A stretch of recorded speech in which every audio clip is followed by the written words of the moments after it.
Hello everyone, in this video I'll be showing you a Nightblade build in Oblivion Remastered. The Nightblade is kind of like a spell assassin. We'll be focusing on spell casting but also a lot of stealth here, using different items like I like to make a custom weapon here that's going to give a weakness to a elemental damage type, so I went with the weakness of Frost. I highly recommend focusing on one damage type because when we apply that weakness to Frost, we can then cast spells that deal a ton of extra damage to it depending on the length that we apply it. So it's only 1 second, so it's double the damage of the Frost on it, but you can also increase that length. I also like to have a lifesteal dagger as well because lifesteal is kind of a function of using a Nightblade here, so going with that. Also, if you got any type of stealth based items like this here, the Spectre ring can give you chameleon here, so anything that's going to give your character chameleon will give you at extra stealth, so we can sneak up on our enemies here. So you can see we don't, it's really hard to see our character here, so then we can sneak up. I now have the lifesteal dagger on my character there, so we're able to recover our own health from the enemies as well whenever we're attacking at them. So if we end up getting hit, we're able to recover from that as well. They're also applying some heals there, so we can swap out. Chillren being another nice weapon, especially if you're focused on elemental damage types. So you can see they're running around while we're pretty invisible is kind of cool. But we can also go in and just attack like this. I also recommend having a shield because the more items that we have to be able to give ourselves stat buffs, the better. Like we can put ourselves a additional magicka on this shield here, which gives us 50 more points of magicka so we can cast our spells, as that's what this class is all about. Weapon attacking, spells, and stealth. This target here doesn't even know what's about to hit him, so we can go up and attack him, and then we got our magic to be able to deal with the after effects of this. So that's the nice thing, is you can always backpedal and cast spells, especially if they have a large area of effect. So I'll show you the full build and how to make this. As for best races here, the Breton is always going to be a great choice for anything in this game because the 50% magic resistance is huge. They also get a boost to their magicka, and overall just a very powerful class to play as. My favorite, I would say, in Oblivion is the Dark Elf, getting also an increase to their sword, bow, and destruction magic, so you can use those weapons as well as your stealth and magic. They're also get 75% resistance to fire damage, making them very powerful, and they get an ancestral ghost summon that they can use early game that's very impactful. The High Elf is another choice, so this makes them vulnerable to frostfire and shock damage types, but they get an extra amount of magicka, which is very important for this class. Wood Elf also works pretty decently here. This is more so for like thieving and archery, but they do get a boost to their overall stats. That's going to help out with the early game with stealth-based attacks.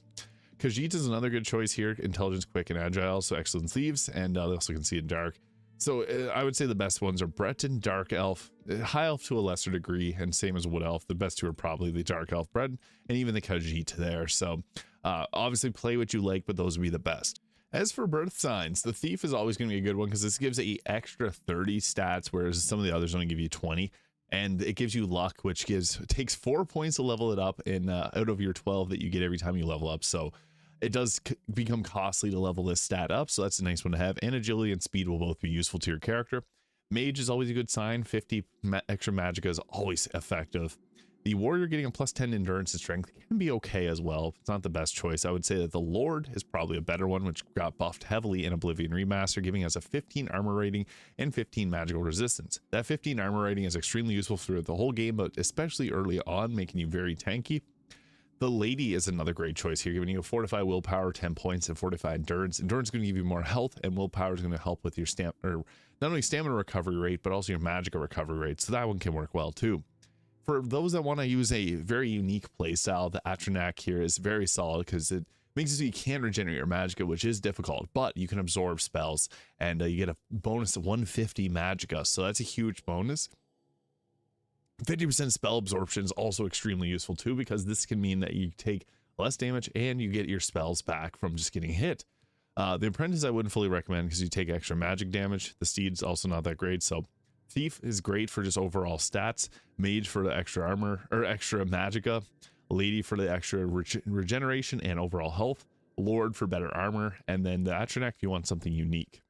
And Oblivion does have a Nightblade class, which has acrobatics and athletics, so 2 wasted skills: alteration, blade, destruction, light armor, and restoration. So I'm going to show us a custom class here. Now, I think stealth is the best way to focus, but you can focus magic if you want to. We're just going to go with the stealth. This gives that +5 bonus and increases them more rapidly. Now for our attributes and how we're going to level up.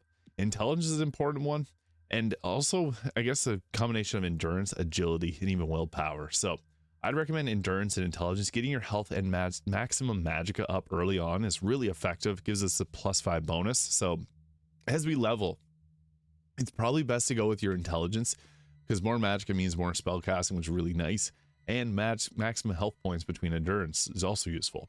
Luck is also a great attribute to start early on with, because you get that bonus, and that means that you have to put less points into it overall. But agility is also good because our daggers and short swords and bows will get bonus points from this for damage, and the maximum amount of fatigue, so that can be also quite useful. But I think leveling up, you'd probably want to put 5 points in intelligence, 5 points endurance, and then the last 2 points in your agility or willpower to level those up. Now into the skills, I think that it's best to go around. Obviously we'll start with the stealth here. So sneak, big component of this, being able to move unseen and be unheard. Getting your stealth up early game. Stealth is super useful in this game, so we want that. Now light armor, I would recommend going with light armor, because we can use, instead of robes, people always ask, why don't you use robes on these? Because robes only give you one option for your body, whereas you can get gloves, you can get greaves, you can get boots, you can get a chest piece, you can get a helmet. So light armor gives you more opportunities to buff yourself up. Like you can get fortified magicka, quite a bit, to give yourself a ton of magicka. Now I also like to add in, you could go with a marksman here. Marksman's not a bad choice if you want to throw bows into the mix. It's nice to have that because they do take longer to draw, so you can start with a bow attack from stealth to get that extra damage, and then end them off with spells, which we're going to be getting destruction. Extremely effective. Being able to inflict elemental damage and weaken your opponents is useful. You can apply a weakness to frost damage and then cast away. You got daggers that can do that. You can kind of go between the two of them. Like you can do a spell that's going to reduce their increase their weakness, or you can do a weapon. So nice combinations are possible. I also think conjuration is really good to do. It's only going to be useful whenever you get into an actual combat encounter, because you can want to stealth the entire game, but it's not always realistic. So having a summon can be very effective for that. Restoration is also nice because we do have spells that we need to heal ourselves with, so that's going to be a main focus of that. And then we can go with the blade skill too for a weapon. Now, if we want to take off, we can go away with the marksman there instead of, I mean, blade's going to be useful just because we want to focus on weapon attacks, and the Nightblade, it has it in the title. So we could go with some of the other stats here, but I think conjuration, destruction, restoration, illusion's also a nice one because you can make yourself invisible with illusion. Alteration is also nice for the shield. So I know in the actual Elder Scrolls Online, they kind of have alteration going on, but illusion seems to be a little bit better in Oblivion, making yourself invisible really, really effective. So light armor, sneak, and the conjuration, destruction, illusion, restoration, and then blade skills. You could have also went with magic instead there too. So because we're going to be focusing a lot on magic, but it's nice to also have your light armor and sneak go up, and marksman if you're going to use it. So what this looks like in actual combat. It's also nice to have that illusion spell, shadow or shroud walk. These do stack, so you can buff yourself up with it a couple times to give you that full invisibility. And then once we get the maximum invisibility, we can go ahead with some of the more fun spells. Like I like Black Winter, giving frost damage and paralyze on the target. And then whenever we get into an actual combat encounter, we can use our summoning spells as well. So we're going to sneak around and getting them taken out by rocks there. That works with me. And they found me. I try to be sneaky. So then I'll go with the paralyze skill there, and you can paralyze them and freeze them with that spell. And then what we do is we go into our spells, summon in a Frost Atronach here for being able to tank for us, and then we can be kind of stealthy with that and just cast away with our own magic spells while they deal with the enemies and punch them like that. So yeah, it's really cool. The nice thing as a Nightblade is if you end up getting overwhelmed, you can always summon in your summons and then go from there. And unfortunately this happened, so what I'll do is I'll summon in the Frost Atronach, use our speed and agility to get away from it and let that do the tanking for us, and then continue to cast away, getting into slash whenever needed. And yeah, being able to cast elemental damage types is nice. This weapon also gives us increased damage to our frost spells, so we can use this while we're casting spells too. I recommend having a weapon that's going to be able to apply that too, because getting that extra damage on your spells is extremely effective. And we weren't able to out stealth this, so what we got to do is I got different weapons here. I also like to have an absorb magicka dagger. That's a nice thing to have alongside that, or the lifesteal dagger there, because it's kind of the function of a Nightblade. But having the long range spells in addition to your weapon attacks gives you a variety of different options in combat when it comes to playing a Nightblade in Oblivion Remastered. So let me know your thoughts in the comments. Hit the subscribe button below if you enjoyed this video. Thank you so much for watching, and I'll see you all in the next one.